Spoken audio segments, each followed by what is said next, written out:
এই ঘরটা আমার খুব শখের। তো দেখো যতটা পারি গুছিয়ে রাখি।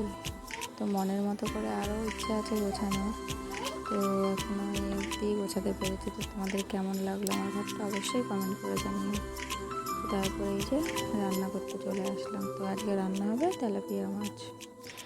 তো আজকের মাছটা আলু, তারপর বরবটি, সজনে ডাঁটা আর আরেকটা মানে তেলাকুচি শাক বলে সেটারই কটা কচি কচি মানে আগার থেকে নিয়ে ওই সব কিছু মিশিয়ে আজকে এই তরকারিটা হবে।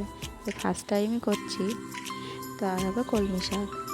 তো এই যে আমার তরকারিটা হয়ে গেছে প্রায়।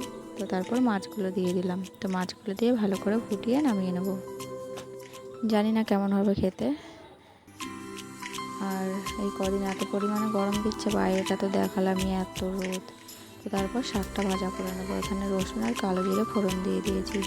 তারপর শাকটা ভালো করে ভাজা করে নামিয়ে নিলাম। আর মনাকে খাইয়ে দিলাম সেদ্ধ ভাত। তো সেদ্ধ ভাতে ছিল আজকে ডিম সেদ্ধ, আলু সেদ্ধ আর ঘি দিয়েই খাইয়েছি। তারপর মনাকে খাইয়ে স্নান করিয়ে আবার ঘুম পাড়ানোর জন্য নিয়ে আসলাম। তো দেখো একটু ফ্ল্যাশটা অন করে ভিডিও করছি বলে হাত দিয়ে ঢাকা দিয়ে রেখেছে চোখ, ভিডিও করতে দেবে না।